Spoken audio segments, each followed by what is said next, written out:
Alhamdulillah.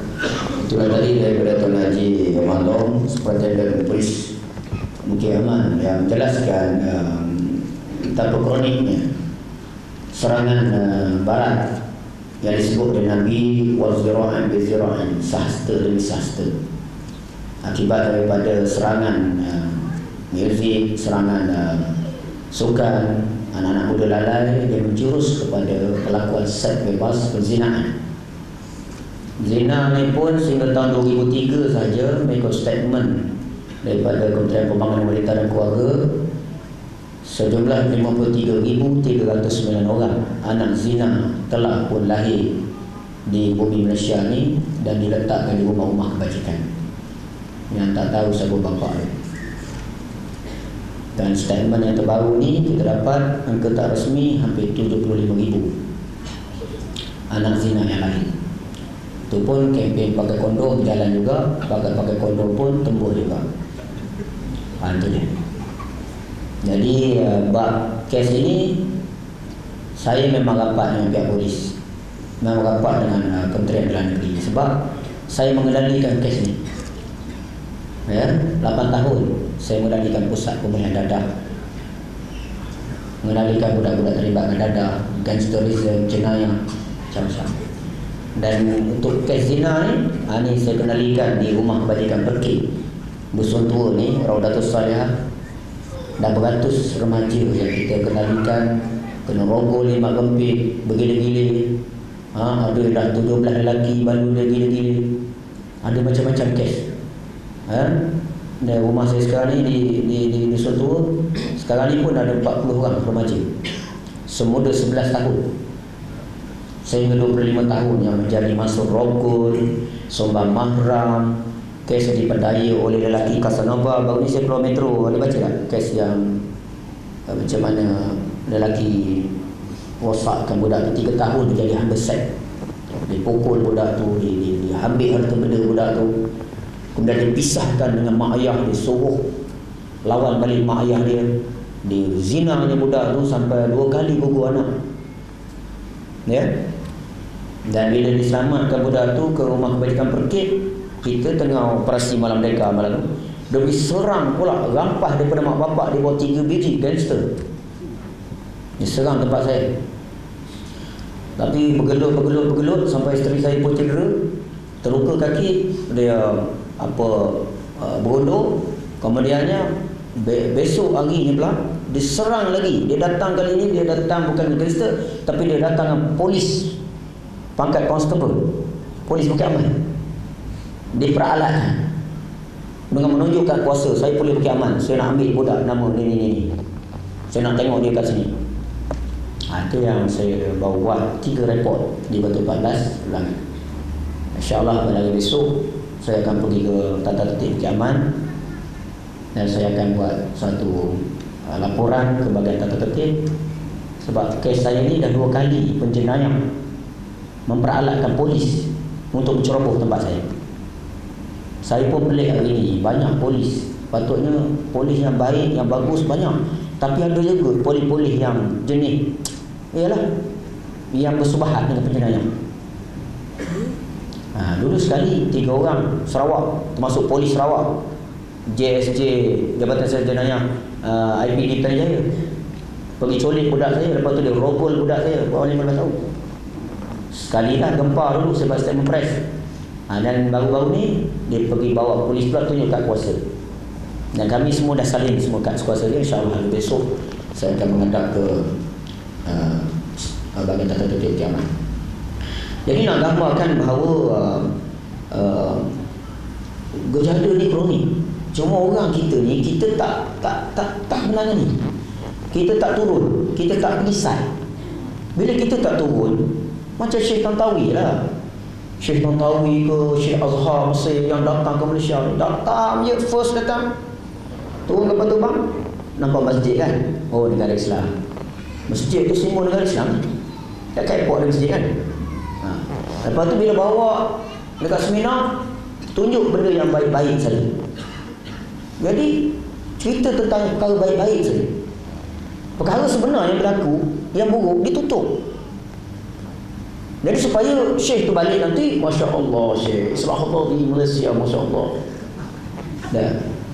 Tapi kita sedar tak, kalau saya sendiri lah dapat pinjam Syekh Tontawi, Syekh mari sekejap saya nak pinjam Syekh, mari kita pergi menziarahi Jalan Ma'ruf. Masya Allah, Jalan Ma'ruf. Betul bawa Syekh, Masya Allah, tengok apa benda ada pada Jalan Ma'ruf. Malam minggu cukup, tak payah malam merdeka, malam tahu. Saya tahulah 3-4 pagi saya berada di situ. Jalan Ma'ruf apa dia. Waktu kita bawa Syekh Tontawi, mari kita pergi pula ziarah di Jalan Lorong Haji Tayyib. Masya Allah, Tayyib. Pergi tengok macam mana bapuk bisnes, bapuk buat projek, bapuk. Masya Allah, ya Habibi, ya Maulana. Tepuk dahi ke Syekh Tontawi. Bila dia balik, dia akan berseligat kepala otak dia.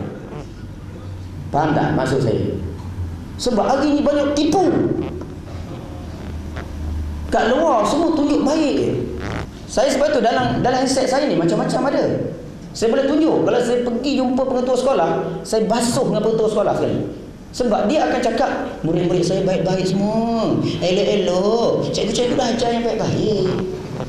100 pelajar malam tu buat motivasi. Kita turnover budak. Bila kita buat turnover malam tu, dengan pengetua-pengetua sekolah pun ikut motivasi kita, dengan pengetua-pengetua sekali menangis. Punya bagus punya pengetua. Tu nak ceritakan kita punya sekolah. Jadi cikgu cakap, alah Ustaz, sekolah kami ni tak ada apa-apa, cuma ada seorang dua je yang masalah, seorang dua je. Jadi esok, dia kata tak apa, kita tengok hari esok macam mana result dia setelah camp motivasi ni selesai. Jadi kita pun buat malam tu, kita bagi zikir, munajat, basuh tentang ni, main emosi dia orang sampai merau menangis. Ni nak belajar main emosi orang boleh sampai merau menangis ni, tak ada dalam motivasi biasa, bukan senang nak dapat.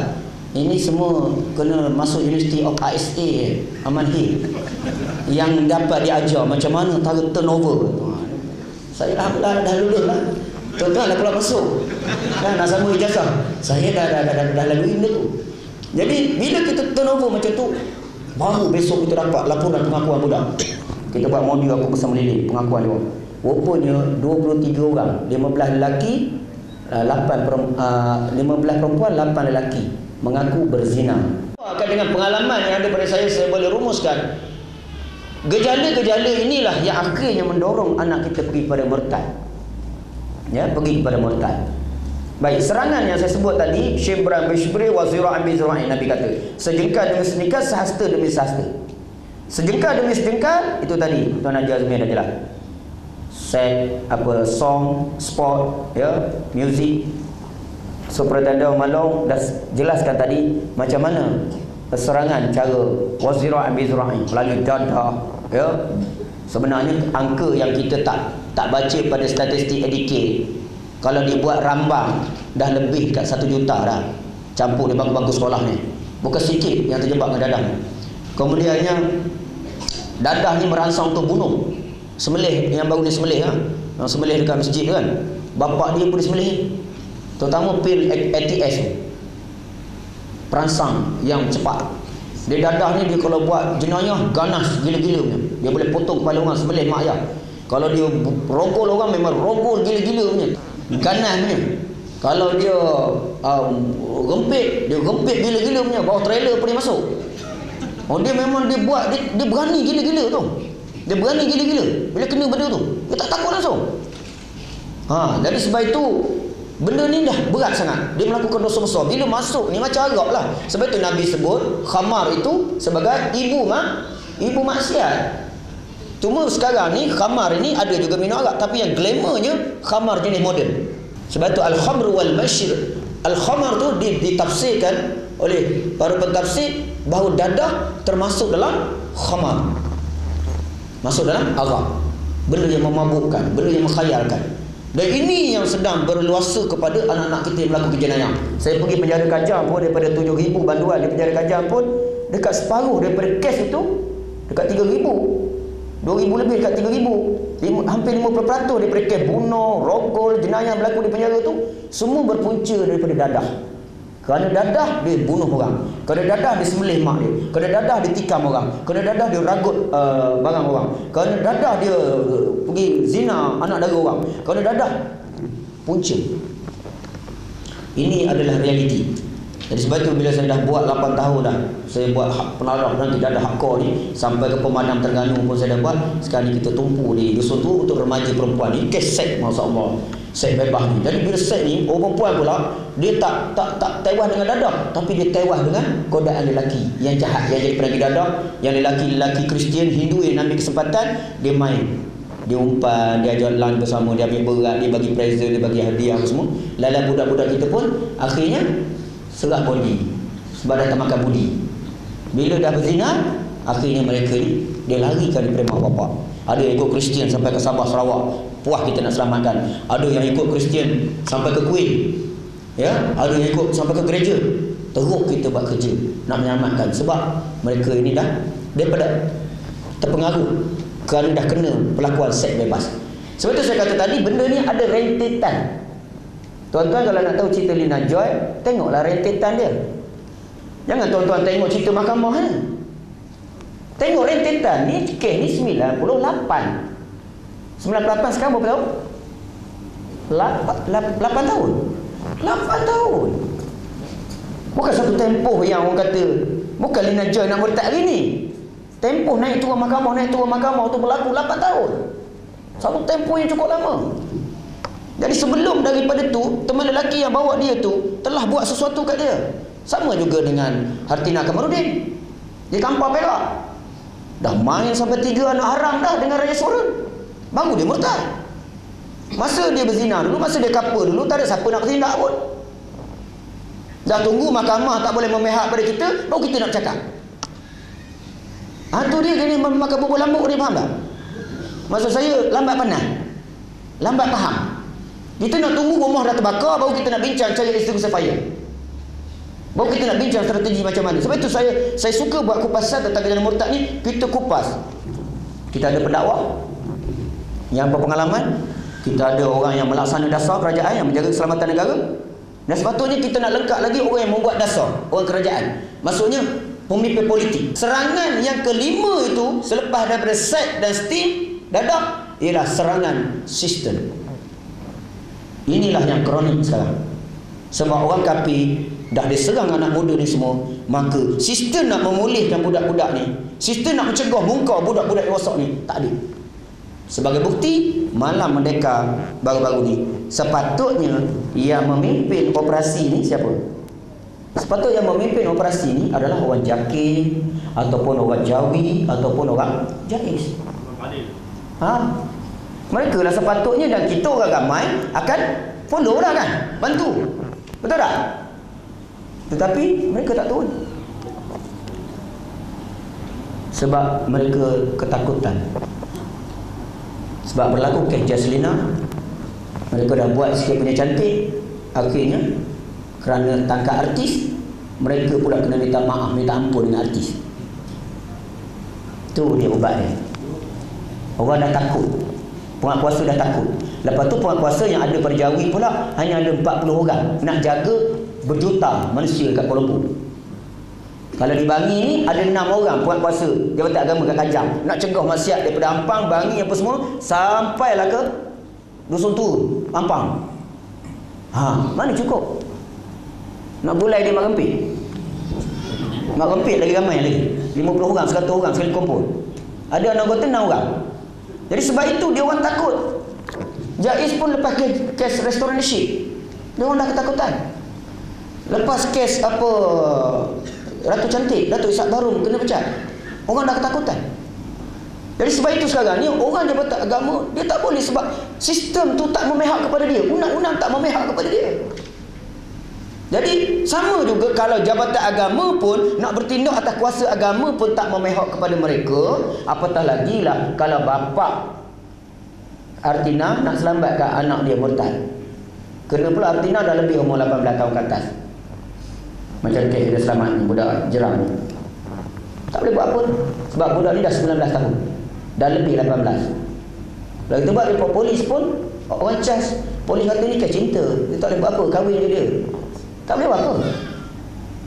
Kes yang 18 tahun, kes yang boleh fight untuk rogol jatuh 18 tahun ke bawah jualan, betul? Ini benda ni masalah undang-undang. Bukan kita polis tak boleh bantu kita, bukan jabatan agama tak nak bekerja, tetapi masalah bila buat kerja kena balik. Faham tak? Tak boleh nak fight masalah sistem. Ya, jadi sebab itu bila berlaku kes macam ni, akhirnya Kristian boleh serbu jabat agama, boleh serbu jabat JAIS. 2 jam pengarah JAIS kena lecture ni pasal kes murtad. Mastermind Kristian Lembah Kelang murtadkan budak Jeram Kuala Selangor. Last sekali pegawai Meja Negeri beritahu sebelum dia lari ke luar negara, baik Ustaz tidak. Saya dulu bila pernah dada, saya tak bela remaja perempuan ni, kes murtad ni. Tapi bila berlaku kes macam ni, saya bangkit. Dan sebab itu saya tubuhkan perkit. Sebab saya tengok kita terlalu banyak bercerita. Kita hanya sekadar mengharapkan undang-undang yang tak memihak kepada kita untuk selamatkan. Kita harapkan mahkamah yang tak meletak undang-undang Al-Quran sebagai undang-undang tertinggi nak selamatkan anak kita. Ini mustahil. Jadi sebab itu orang politik dia kena selesai cara politik. Betul? Tugas kita orang politik selesai cara politik. Orang yang jenis pendakwah selesai cara dakwah. Orang yang cegah muka selesai cara cegah muka. Orang yang buat perlindungan kepada remaja-remaja ni buat cara kebajikan, perlindungan. Jadi kita banyak bidang sebenarnya kerja kita. Bukan satu saja. Sebab gejala ni dia dah bertebar, menyeluruh. Orang Kristian serang kita bukan cara dengan pancing saja, tapi dengan jala pun dia jala, dengan apa, pukat pun dia pukat, dengan dia punya bom apa tu? Tuba apa? Tuba. Dia macam-macam dia buat. Jadi banyak cara. Jadi kita nak atasi kena banyak cara lah. Bukan satu cara kan. Jadi kena faham. Jadi sebab itu sistem. Jadi ini yang akhirnya melahirkan umat Islam berakhir dengan yang ke-6 S dia, iaitu stroke. Tahu stroke? Stroke lah. Kerja jabatan agama, belajar fakulti pengajian Islam, belajar syariah di Mesir, baca kitab Al-Quran, tafsir Dawi, tafsir Qurtubi, tafsir hukum Islam baca. Tapi bila kerja dekat jabatan agama, jaga mahkamah syariah, bila berlaku zina je ada dia rujuk Quran. Az-zaniyatu waz-zani fajlidu kulla wahidin minhuma mi'atan jaldah. Quran kata pezina lelaki, pezina perempuan hendaklah kamu sebat keduanya dengan 100 kali. Surah An-Nahl kan, ayat 2 kan. Ada buat? Tak ada. Tapi denda RM1,000 tunai. Denda RM1,500. Walaupun mengaji fakulti syariah, walaupun mengaji sampai master, PhD, tapi kita tak boleh laksana. Balik daripada negara Arab, kita belajar sampai Mesir, Syria, Jordan, kita duduk kat JAKIM, tak boleh guna ilmu yang kita belajar tu. Kita terpaksa, kalau dulu qala Allah, qala Rasulullah, tapi bila kita kerja terpaksa simpan qala Allah, qala Rasulullah tu. Betul tak? Nak tunggu satu surat sampai qala Datuk Seri, qala Tan Sri, betul tak? Tak, ini kita cakap muhasabah. Saya bukan nak mengata orang. Realistik, kita kena berani berhadapan dengan kenyataan hidup. Saya tak suka bersikap hipokrit. Sebab manusia ni bila bersikap hipokrit, kita jadi nifaq, jadi munafik. Dan munafik tempatnya pinari jahannam khalidina fiha. Neraka jahannam tu tempat orang munafik. Jadi kita kena bebaskan diri daripada sikap munafik. Dari itu kita kena berani bersikap terbuka. Ini kita bercakap dalam konteks terbuka. Baik, tuan-tuan, kita faham. Yang kelima adalah serangan sistem. Maka undang-undang yang ada pada hari ini, undang-undang jabatan agama dah lah tinggal orang kata bikini. Sekarang ni kumpulan artikel sebelah ni desak pula supaya jadikan tinggal seluruh dalam. Faham tak maksud saya? Maksudnya dia nak bagi telanjangkan undang-undang agama ni supaya tak berfungsi langsung. Supaya undang-undang common law, undang-undang barat, undang-undang order barat akan menerajui segala pergerakan. Saya pergi ke pusat serentik, budak-budak mengandung saya, kaunselor beritahu, dia kata kena berubah, kita kena berubah, balik-balik berubah tu, kau ni sendiri kau kena berubah, kita tak boleh buat apa, kau kena berubah. Kaunselor cakap lah. Lepas tu balik dia makan, cocok duit tiap-tiap bulan keluar gaji, okay? Suruh berubah. Jadi budak-budak datang jumpa saya, ustaz, dia kata kaunselor suruh berubah. Memanglah kami nak berubah, tapi cara mana kami nak berubah tu? Kalau dalam cara Islam sepatut bila berubah, pukul 3 pagi kan bangun, ikut ustaz, kita zikir munajat, ini doa taubat yang kita bawa kan, dengan ustaz sekali kita zikir kan, astaghfirullahalazim, malam-malam kita buat macam tu kan, tubna ya Allah. Saya bawa budak-budak malam mereka macam tu, wa raja'na ya Allah.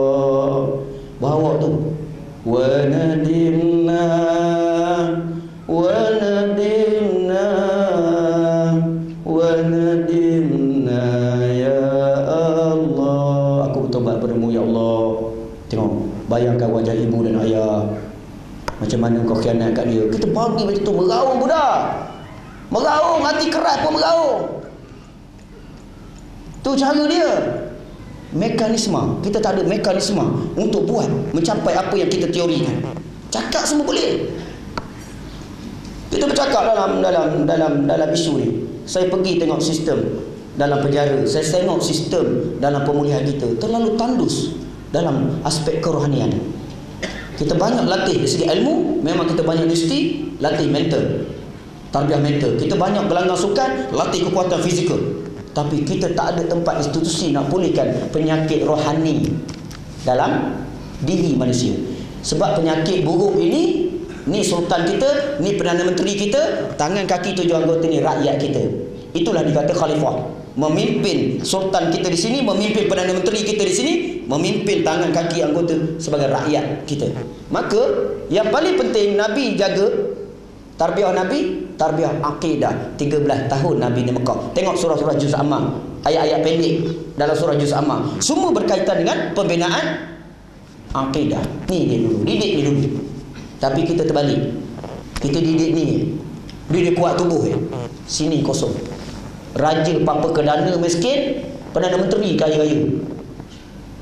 Rakyat pula mewah. Raja minta sedekah. Kan pelik tu.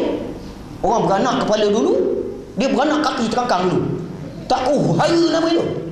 Sistem tak betul. Dari sebab itu kita menerima bala seperti rupa.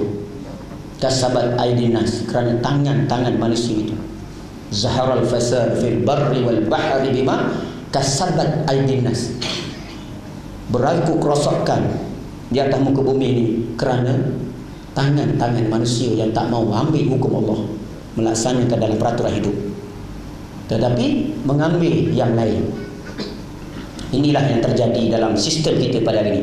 Jadi seterusnya saya beri masa lebih dalam 5 minit untuk kita sesi bersoal jawab sebelum kita akan buat pergulungan akhir. Kerana dalam pergulungan nanti Tuan Haji Azmil dan Superintendent Tuan Haji Muhammad Long akan kupas bagaimana strategi kita nak tangani. Pertama tentang segi hak-hak orang awam dalam penglibatan yang tidak ada dalam kelas undang-undang syariah untuk didakwa dalam mencegah hal-hal kemaksiatan. Sebab saya pernah kena tangkap 2 hari 2 malam dalam program kerana saya didakwa menyamar sebagai pegawai JAIS. Pertama, apakah hak yang ada kita orang? Sekarang saya guna kuasa veto saya. Tuan Haji, kita sekarang berforum. Saya faham. Saya minta soalan sahaja. Soalan saya, Okay. yang kedua, kalau berlaku penyamaran, ke mana kita nak buat pengaduan? Okey, baik. Allah Ta'ala. Baik, itu percakapan. Dan saya pun nampak ada satu unsur provokasi kepada forum ini berlaku. Saya cakap terus terang pada tuan-tuan, tujuan kita forum ni untuk kita memberi penjelasan. Perkit adalah sebuah NGO yang daftar dan kita ada kredibiliti dalam cerita tentang isu yang kita bawa. Dan panel yang kita bawa juga adalah yang ada kepimpinan yang telah berpengalaman luas. Jadi sebab itu saya mengharapkan. Kenapa tu? Okey, Assalamualaikum. Perkenalkan diri saya, nama saya Rohman. Anggap hak asasi mereka sebagai anak pendidikan, apakah tanggungjawab pengakuan seperti daripada polisi, apakah yang boleh kita sampaikan kepada mereka? Menjalankan operasi, dan dalam operasi tersebut, jika orang yang kita buat tangkapan tu, tiba-tiba orang yang ditangkap tu dia sendiri terkena faham daripada orang yang kuasa. Maksud bukan kuasa membuat sesuatu kepada orang yang ditangkap. Macam mana tu kita dapat? Bukan yang terjadi itu, tapi kes lain. Okey, baik. Pelan orang yang nak diaturkan. Sebab bagi saya, kita berada dalam majlis yang mulia. Kalau nak berada dalam suasana yang diaturkan, kita boleh jumpa di luar. Okey. Tapi soalan yang berkaitan dengan kepada tajuk yang kita bawa pada malam ini saja yang kita akan bawa di dalam rumah Allah Ta'ala. Okey. Jadi saya silakan Tuan Haji Azmil. Kita masuk pada rawan kedua. Bagaimana kita punya penyelesaian? Dulu. Mari. Emosi sangat besar. Jangan teriak-teriak di rumah apa. Ini bukan di sana. Kalau keluar. Saya rasa tuan-tuan dan puan-puan sedang besar. Okay, tak boleh lama. Walaupun pada hakikatnya pada awal tadi kita nawai itu kita adalah baik untuk memberikan penerangan tentang apa perlu yang kita laksanakan, apa dah terjadi situasi sekarang. Sama-sama kita ingat, saya bagikan sikit situasi condition dia ya. Tapi nampaknya situasi itu agak lain. Tapi walaupun mana pun saya kesempatan ini saya ambil satu dua soalan tadi lah. Pertanyaan itu apa hak orang awam ya berkenaan dengan kalau Ustaz buat tangkapan dan sebagainya. Kira sebenarnya dari segi agama kita refer kepada Jabatan Agama Islam ya. Kerana kita anggota tuan kuasa Jabatan Agama Islam dia ada autoriti. Dia ada sebab-sebab dia macam mana dia boleh melakukan kesalahan, dia menangkap satu kesalahan di atas autoriti yang bagi. Tadi agak adik tu tak ada lagi dah apa rumah kebajikan tadi ya. Rumah kebajikan nak sedap nanti tak boleh masuk balik tak boleh.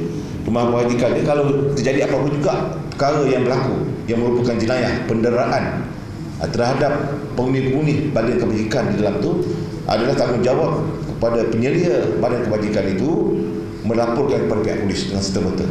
Apa jenis, sama ada jenis itu melukakan kita ataupun memudaratkan seseorang tu atau kira memulihkan darah dia keluar dan sebagainya, satu kesan dan sebagainya, jangan tunggu lama-lama ya. Terus telefon polis atau meliput polis, laporan polis, dan polis akan menyalahkan siasatan dan soal siasat siapa yang melakukan, dan kita akan mendakwa kalau benar dia berlaku sesuatu benda tu, orang yang melakukan tu dia akan terima akibatnya. Itu dia prosedur polis ya. Jangan kita diam saja. Berlaku pelajar itu sampai mati ya. Sekolah Arab di Seremban di 9 kan, sampai dia pelapah sana pelapah sini, dera sana sampai mati. Penuntut sampai situ sekali lah. Itu pun dah lama dilaporkan kepada polis. Dah beberapa jam. So immediately dia ya. Okey, itu dah rumah kebajikan. Sebab itulah bila kita berada di sini, kita bawa dengan berbagai-bagai latar belakang orang, maka kita kena sesuailah dengan suasana.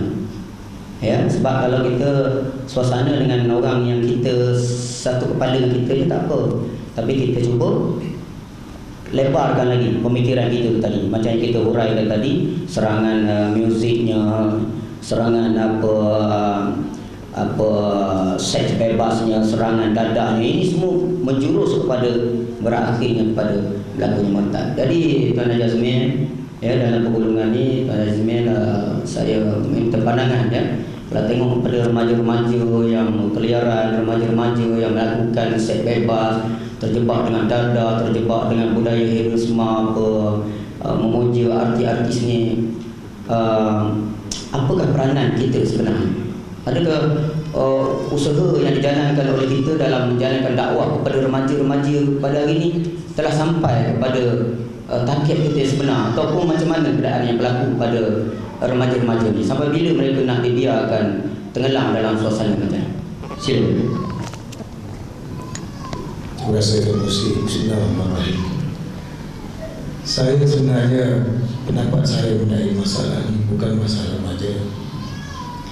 Ini masalah orang tua, orang dewasa. Karena orang tua dan orang dewasa merestui hukum orang-orang kafir dipakai di bumi di mana kita majoriti orang Islam. Kita sami'na wa ta'na berhukum hukum orang kafir. Kita tidak mengikut nasihat kita Allah. Kita sudah tidak mendengar kata Allah. Kita sendiri macam Tuan Umar menyamar. Ramai orang Islam menyamar ini. Semayang beriakan, abdoyakan sahih, tapi itu tidak sebenarnya mengatakan kalau Tuhan sembah kau tidak berturunan. Tidak mendengar perintah-perintah Allah Al-Quran di mana terdapat suratul At-Taubah ayat 125. A'udzubillahi minasyaitonir rajim. Wa ammal ladzina fi qulubihim maradun fazadathum rijsan ila rijsihim wa matu wa hum kafirun. Ini piawaian Allah, ini perintah Allah, ini nasihat Allah kepada kita, ini firman Allah kepada kita. Kita tidak dengar langsung mengenai kafir. Allah berfirman yang bermaksud ada pun mereka yang ada penyakit dalam hati mereka. Maka surah Al-Quran itu menambahkan kekotoran yang ada pada mereka, dan mereka mati sedang mereka berkeadaan kafir. Semua tak ikut perintah Allah ini. Semua tak peduli perintah Allah ini. Semua bersemayam, inna salati wa nusuki wa mahyaya wa mamati lillahi ta'ala. Segala ibadah aku, segala solat aku, segala hidup aku, segala mati aku semata-mata kerana Allah Ta'ala. Penipuan besar. Mana ada? Hari ini semua merestui hukum orang kafir bernama Lord Reed sebagai hukum tertinggi. Kita orang Islam patut sokong nak mendirikan kerajaan Islam. Kita patut sokong sebab kita orang Islam. Ini orang Islam tangkap sendiri orang Islam. Orang Islam sendiri kutuk orang Islam kerana nak menegakkan Islam. Orang Islam menyulitkan pergerakan orang-orang Islam untuk menegakkan hukum Allah, untuk menegakkan hukum-hukum Allah. Hari ini di bumi Allah, hukum Allah digunakan 0%, hukum kafir 100%.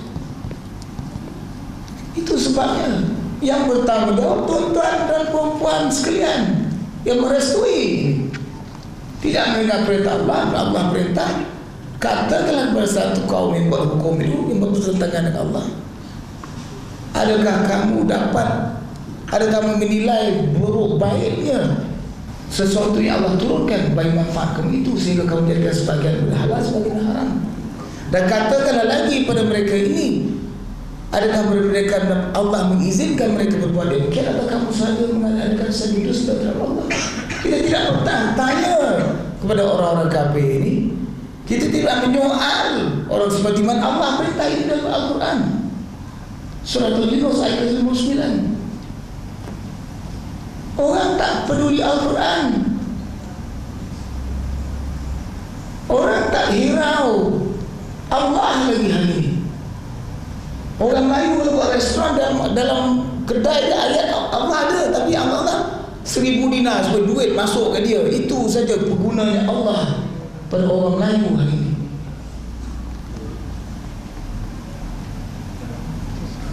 Orang putih ketawa, orang Melayu bodoh, memang bodoh. Orang Melayu penakut, memang penakut nak menegakkan Islam. Tak berani nak mengatakan aku orang Islam, Allah Tuhan aku, Muhammad Nabi aku, Al-Quran perlembagaan aku. Tak berani nak sebut. Sami'na wa ta'na, perlembagaan tulis orang kafir. Ini masalah dia. Itu sebab saya cakap landasan kita atas jalan Allah, Rasulullah SAW, kita selamat. Tapi sekarang kita tahu kita Islam atas landasan syaitan dan tagut, atas landasan Yahudi dan Nasrani. Sampai bila tak boleh selamat? Sampai bila kita tidak akan selamat? Kita di atas jalan yang sesat, kita bukan atas jalan yang benar. Kita belajar anak kita keluhuran perlembagaan apa benda, sehingga itu saya orang Islam, ketua polis negara dengan bangga menyatakan dia tangkap Darul Islam di Sabah kan ingin mendirikan kerajaan Islam. Sepatutnya orang Islam bangga ada orang yang mendirikan kerajaan Islam. Sepatutnya orang Islam menyokong ada pihak yang mendirikan, menegakkan hukum Allah ini di bumi Allah. Tidak, dia pergi tangkap. Ini masalahnya sebab kita, Allah sebut kamu suka orang kafir, kamu mati kerana kafir. Kamu taat satu puak kafir ini, saya mereka akan mengembalikan kamu jadi kafir. Kita tak dengar nasihat Allah. Kita tak dengar perintah Allah beri kita, janji Allah beri kita, kita akan jadi kafir. Kita tak dengar. Hari ini dah jadi, semua risau. Nak buatlah tahu plaster, tahu Vicks, nak ubati penyakit keimanan dan ketakwaan. Kalau orang beriman, orang bertakwa, mereka tidak berzina, Mereka tak isap dadah, mereka tak merempit, mereka tak kencing Quran. Kalau orang patuh pada hukum Allah, mereka tak melakukan perkara-perkara jenayah. Khalifah-khalifah dulu nak pasang api pun takut.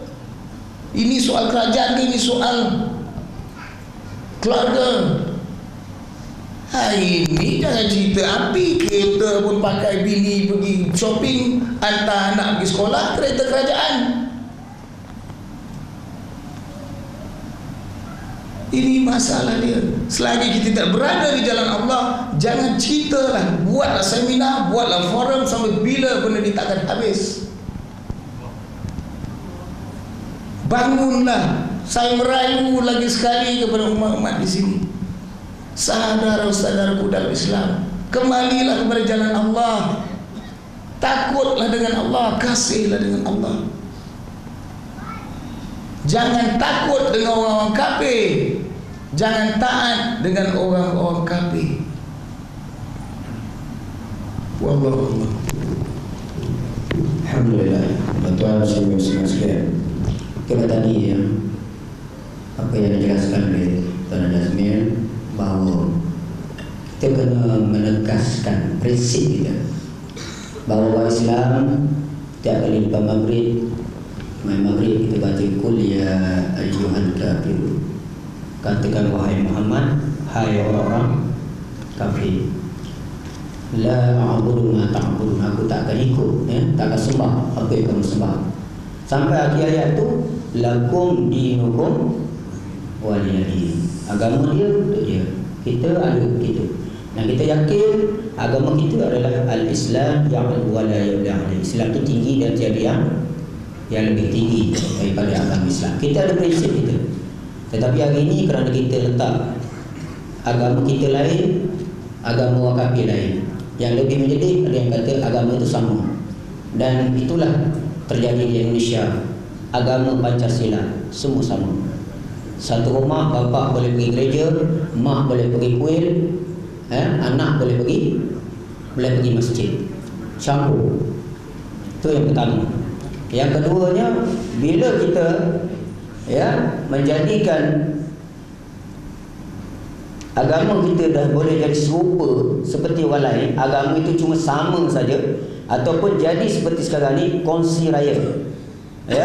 Datuk Mufti dah jelaskan tak boleh etikat kongsi raya dengan orang kafir, tapi kita dah jadi kongsi raya. Benda-benda beginilah yang kadang-kadang memesongkan akidah. Benda-benda beginilah. Sebab itu saya kata tadi, murtad yang mungkin dijelaskan oleh Datuk Arusani ini bukan murtad dalam konteks Jabatan Peraturan Negara saja. Sebab bukan semua apply ke Jabatan Peraturan Negara. Ada yang murtad melalui black metal. Contohnya black metal di Jakim Kesan saja 830 kes yang murtad, pijak Quran, bakar Quran, berzina atas Quran. Ni kes black metal. Murtad juga ni. Tapi kita tak boleh buat tindakan apa-apa. Begitu juga dengan murtad dalam bentuk cara hidup mereka. Macam kalau tengok mereka yang berzina, kapur dengan orang bukan Islam ni, kenal tak yang satu bilik dengan Norita? Kan dia ni lah yang mengajar kepada Norita ni, budak baik. Tapi bila dah bawa kini kerja kelab malam, minum arak, layan Hindu, layan Kristian, layan jadi tokek, layan main keyak tu sampai 3 tahun. Tokek Cina, tokek kelab malam. Cerita selamba dia cerita kat mahkamah, minum arak apa semua. Jadi nak gambarkan kehidupan dia tu dah macam orang kafir dah. Semayang tak mana apa tak mana, faham tak?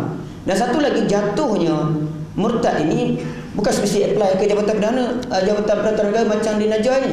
Ada yang murtad jenis dia tak apply. Contohnya macam kita kes berlaku cerai. Aku ceraikan kau talak 3. Jatuh dah cerai. Kalau suami kata ke isteri dia, aku ceraikan kau talak 3, jatuh cerai. Tapi dia tak file kat mahkamah. Dia tak file. Jadi tak cerai? Cerai jadi kan? Macam tu juga murtad, macam tu juga banyak yang jenis murtad di luar yang tak pergi apply. Jadi keadaan begini memang itulah saya kata tadi, dia asap budaya dia asap dari segi cara hidup, dia asap dari segi akidah. Daripada awal tu tadi, daripada Shibran Bishibrin, Nabi kata wa zira'an bi zira'an sehingga orang kafir ajar masuk lubang biawak pun kita masuk juga dalam lubang biawak. Itulah dia tuan-tuan, gambaran berlakunya proses murtad. Jadi sebab itu bila kita cerita benda yang terlalu besar, seperti yang Tuan Haji Azmi cakap tadi, memang sukar. Sebab gejala ini macam gejala dadah juga. Tahun 70-an dulu kita boleh bilang penyakit dadah kan. Tahun 80-an tak ramai mana lagi kan. Tapi benda tu terus dia berkembang. Tahun 90-an dah ratus ribu. Tahun dah sekarang ni dah mau pergi berapa ratus ribu kan. Dia sudah pergi meningkat. Macam tu juga murtad kalau berlaku kes Natrah dulu tahun 50 kan. Masa tu sensitiviti kita kuat lagi tak? Kita masih belum kuat lagi. Orang Melayu masih kuat berpegang agama. Belum teruk lagi diasak oleh undang-undang penjajah. Lepas 57 kita dah guna pakai undang-undang loteri, kita dah guna pakai undang-undang penjajah, kita dah mula guna cara liberal nak bangunkan negara. Kita dah mula banyak bertolak ansur dengan negara barat dalam soal kita nak bangunkan orang Melayu supaya maju. Maka kita dapati orang Islam berlaku kes murtad, Hartina Kamarudin, kemudiannya murtad pula Aisyah Bukhari, kemudiannya murtad pula. Banyak sebenarnya. Kalau nak baca statistik terlalu banyak. Jadi akhirnya kita jadi sekarang membilang benda yang dah musnah. Ini sebab itu saya beritahu strategi kita nak tangani benda ni, tuan-tuan. Kalau Kristian tadi serang melalui 5 sistem, 5 cara, melalui sport, song, sex, steam, sistem.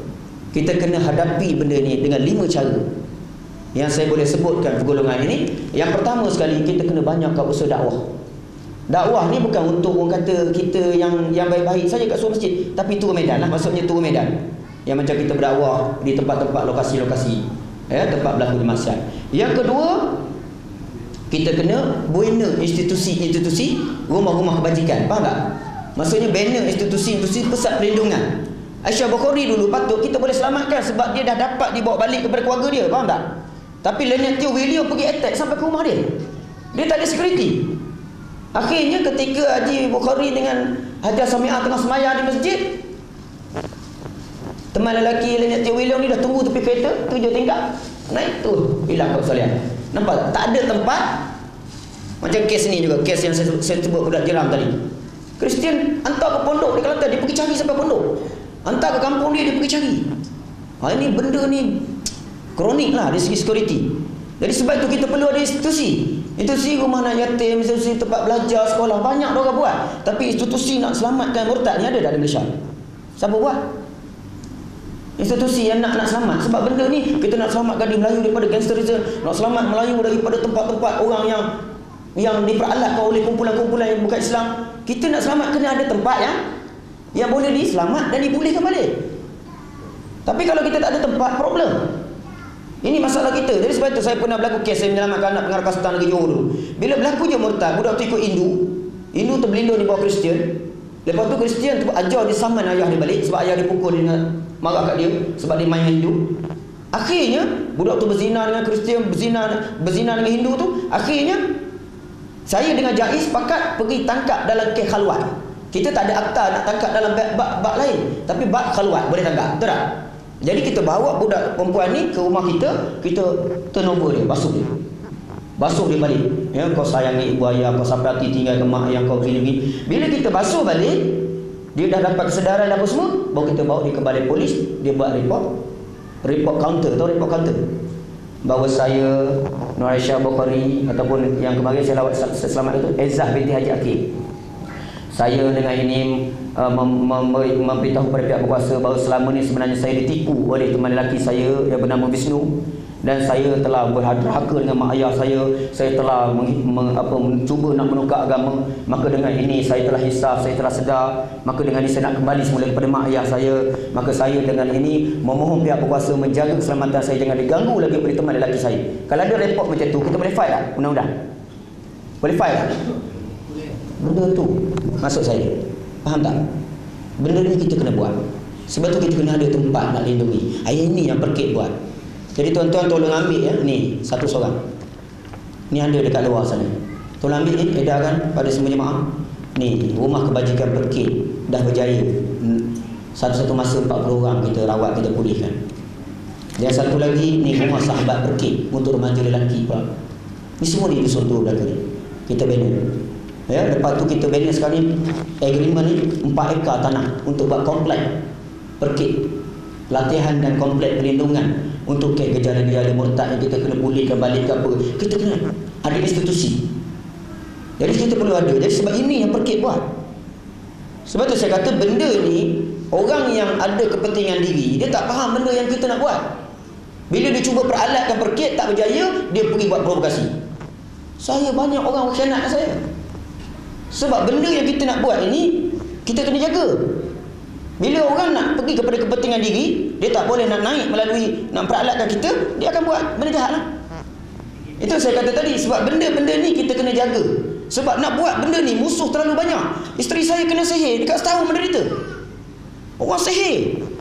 Yang sihir tu bukan orang lain, kita pun tahu lah.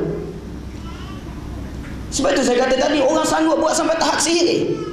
Isteri saya menderita dekat setahun. Orang sanggup fitnah macam-macam. Saya kena nak buat satu benda macam ni, saya kena masuk lokap, masuk ISA, kena sihir, kena macam-macam nak lalui.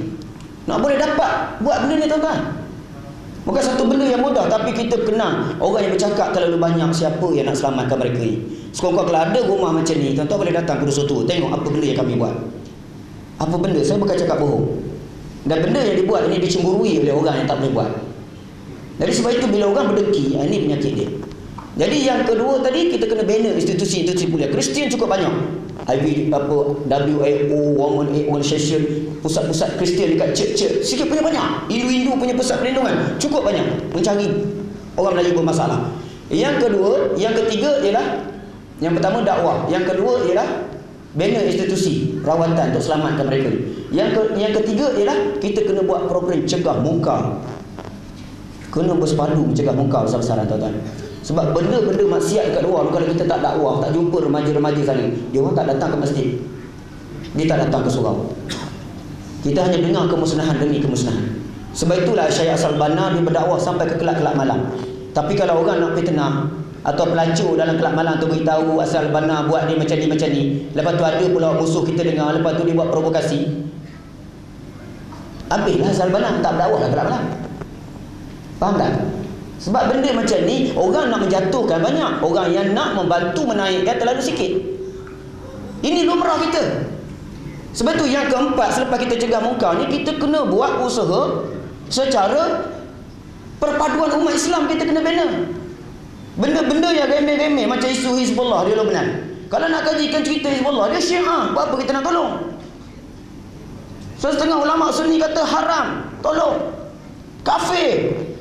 Tapi adakah kita akan biar Syiah Hizbullah menderita macam tu? Ada kita biarkan mereka macam tu? Kita tak boleh biar, walaupun dia dari segi mazhab ada masalah dengan kita, tapi atas persaudaraan agama kita kena bantu juga. Kita kena tolong juga, cara mana pun.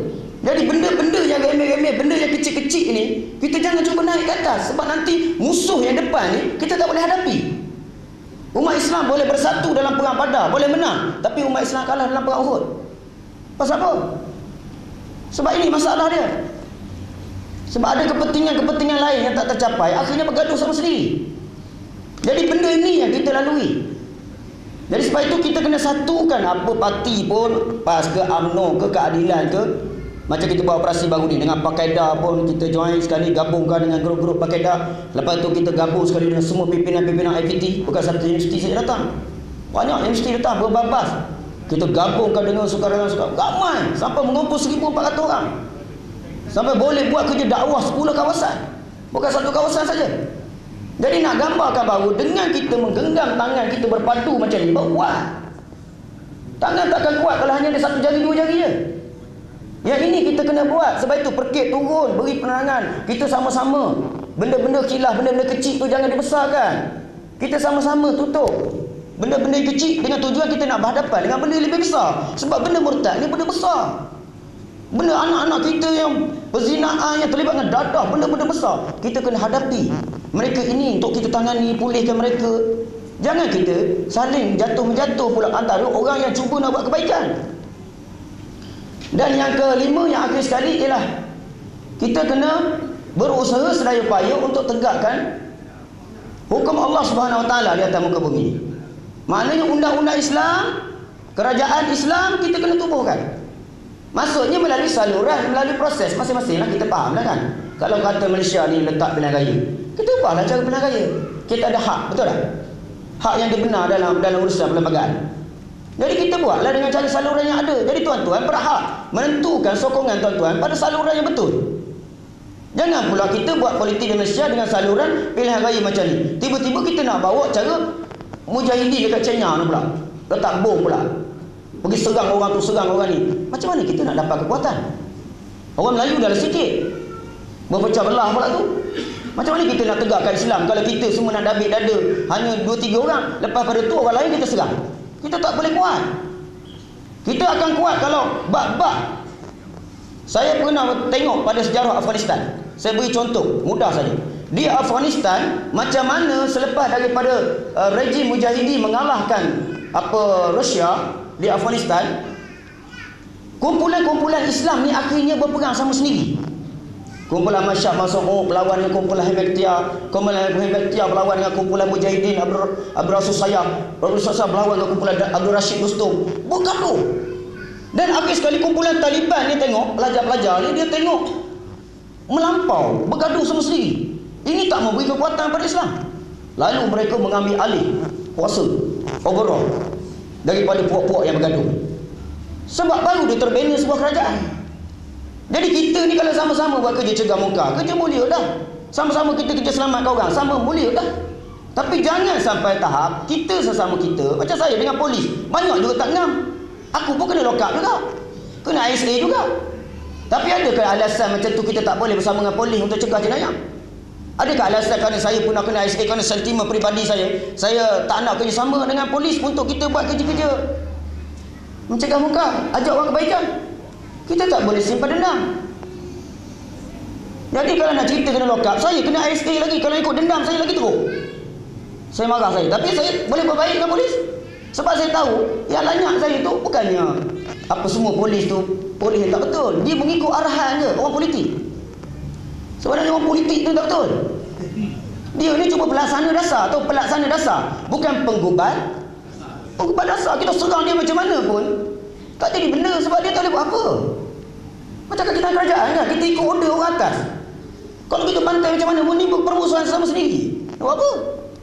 Elok-elok dia kita boleh tolong menolong, elok-elok kita boleh bersatu, kita jadi pecah belah pula, tak pasal-pasal. Kan? Jadi kita faham, kita kena target sasaran dia, sasaran tu tepat. Sebab tu saya kata tadi, bila kita buat satu benda, kita jangan mudah terjebak dengan gejala yang boleh memecah belahkan. Sebab ini kekuatan Islam tak boleh kuat. Tuan-tuan tengok, jari kita ada 5. Jari ni ada 5. Ini diri kita, jari 6 jari. Bila kahwin kita disarung cincin dalam jari mana? Jari manis. Tanggungjawab kita keluarga kita. Nak bina diri negara Islam, kena bina diri kita dengan diri Islam, keluarga Islam. Tengah ini masyarakat. Masyarakat, NGO ni masyarakat ni. Macam profesor ni ada memimpin persatuan penduduk. Ni masyarakat lah. Mana kita tengah-tengah ni. Kat atas pun kita kena ambil tahu, kat bawah pun kita kena ambil tahu. Tengah. Ni masyarakat, tanggungjawab kepada masyarakat. Dengan rumah tangganya, dengan apa. Dan ini adalah tanggungjawab nak tegakkan negara. Negara Islam. Melaksanakan syariat Islam. Dan ini adalah ibu jari ni tanggungjawab kepada dunia Islam. Apa yang berlaku di Kashmir, di Palestin. Jadi kita kena 5-5 ni jadi tanggungjawab kita. Dia genggam baru kuat. 5-5 jari dia genggam baru kita kuat. Tapi kalau 1 jari je, 2 jari je, kita tak kuat. Jadi sebab itu saya kata tadi, kesimpulannya ialah tuan-tuan, kita kena bermuhasabah diri dan kita kena merenung balik. Wa'tasimu bihablillahi jami'an wa la tafarraqu. Dan berpegang teguhlah kamu pada tali Allah dan jangan kamu berpecah belah. Umat Islam dah sikit, kalau kita pecah belah, habis. Kita takkan kuat lagi. Jadi sebab itu kita kena bina kesatuan. Tak kira dia tu persatuan apa pun, kita kena gabung. Pihak berkuasa pun, kaki tangan yang boleh bergabung dengan kita, sokong, kita buat. Kita buat kerja sama-sama. InsyaAllah saya rasa kalau ada pergabungan pihak berkuasa, jabatan polis dengan pendakwahnya, macam kita buat baru ni kat KCC, kita dapat kebenaran juga daripada polis, daripada JAIS, daripada Jawi, daripada IPK Kuala Lumpur kontijen, daripada IPK Selangor kontijen. Kita dapat surat clear, kita bergerak. Dan Alhamdulillah kita telah mengumpul banyak pihak bergabung. Jadi sebab itu kekuatan tu terbina sampai 1,400 orang tu kumpul tuan-tuan. Bukannya satu benda mudah nak kumpul orang cegah muka sampai 1,400 orang ni. Tapi itulah dia hasil bila kita bersatu. Sebab itu bila kita nak bersatu, jangan terbitkan benda yang boleh bergaduh. Bila terbit benda yang pergaduhan, habis ya? Kita tak boleh buat benda besar. Kita duduk melayan benda-benda kerana peribadi. Islam takkan dapat ditegakkan dengan cara macam ni, tuan-tuan. Islam akan lemah. Umat Islam akan lemah. Anak cucu kita itu akan lemah. Kita tak guna dua benda, cukup dah. Kita kena bina kesatuan supaya umat Islam boleh bersatu padu. Kerana orang kafir, orang hajar dengan orang Islam ni dalam ICF, IFC semua ni, sebab orang tu boleh bergabung. Suruhanjaya Hindu, Kristian, Buddha, Sikh, dia boleh bersatu, betul tak? Walaupun berlainan agama, dia boleh bersatu tak? Tapi kita orang Islam boleh bersatu tak? Islam je, tapi nak bersatu susah, nampak? Ini masalah kita. Dari sebab itu orang kafir jadi kurang ajar. Sebab bila dia tengok orang Islam berpecah belah, dah lah sikit pecah belah pula, bergaduh sama sendiri. Sebab itu orang kafir jadi kurang ajar. Kelemahan pada kita, tuan-tuan. Dari sebab itu kita kena bina balik 5 perkara yang saya sebutkan tadi. Dari sebab itu, tuan-tuan, saya rasa forum kita malam ni berjalan dengan baik dan kita cuba kawal diri masing-masing. Ada benda besar, lebih besar di depan yang kita nak tangani, yang nak kita lalui, dan bukannya benda-benda yang bersifat sentimen, bersifat pribadi, bersifat benda-benda yang provokasi. Benda-benda begini kita jangan jadikan agenda dalam perjuangan kita, sebab dia akan merugikan umat. Sekurang-kurangnya dengan adanya perkit ini, polis tak boleh settle kes, rujuk hantar kat saya. Pihak sekolah ada masalah pelajar, hantar kat kami. Ada masalah dekat Jabatan Agama, tak boleh settle, boleh rujuk kat kita. Jabatan Kebajikan tak boleh handle sebab budak lebih 18 tahun ke atas, hantar kat kita. Kita dah banyak peranan membantu. Itulah untungnya ada perkit. Maknanya sekurang-kurangnya benda yang kerajaan tersangkut pasal birokrasi, undang-undang dan sebagainya, kita boleh support kekurangan itu. Maknanya kita dah bersatu dalam menjalankan sama-sama tanggungjawab. Jadi ini yang perlu kita bina, tuan-tuan. Ini yang perlu kita bina. Jadi sebab itu, tuan-tuan, sekali lagi saya merayu tuan-tuan sebab kita nak buat banyak lagi projek perkit, tuan-tuan, terutama sekali bulan Ramadan ni, tuan-tuan nak berzakat sebagainya, ya, jangan beri kepada rumah anak yatim je. Ya, kena beri juga rumah-rumah untuk melindungkan masa-masa kerosakan akidah, kerosakan akhlak yang dijalankan oleh perkit. Jadi tuan-tuan, kalau dapatkan bahan ni yang ada di bawah sana, siap nombor akaun semua, tolonglah tuan-tuan bulan Ramadan ni keluarkan zakat untuk bantu. Saya nak menyiapkan tempat remaja lelaki ni, sebab ada 10 orang pelajar dah, nak bina dia punya balai Islam, tempat dia mengaji, nak bina pos pengawal. Saya perlukan dana lebih kurang 300,000. Jadi sebab itu, tuan-tuan, kalau tak percaya, datang ke Dusun Tua, tengok benda kami buat. Dan itu yang paling tepat. Sebab kalau kita bercakap, kata orang bercakap bohong, tunjuk benda yang kita buat di sana. Jadi saya harapkan tuan-tuan dapat bantu kerja besar ni, kerja yang mulia ni. Jadi sama-sama, insya-Allah. Saya mohon ribuan pada maaf kalau sepanjang daripada kita menjalankan program ini terdapat benda-benda yang tak bagus, yang tak menyenangkan hati dan kekasaran bahasa, dan saya mengucapkan ribuan terima kasih kepada Tuan Haji Omar Long, ya, panel kita, Tuan Haji Azmil, kepada pengurusi Jawatankuasa Surau An-Nur, dan para jemaah sekalian kerana sabar menunggu forum kita sehingga selesai. Sehingga kita bertemu lagi. Aku lupa lihaza wa astaghfirullahalazim li wa lakum. Wassalamualaikum warahmatullahi wabarakatuh.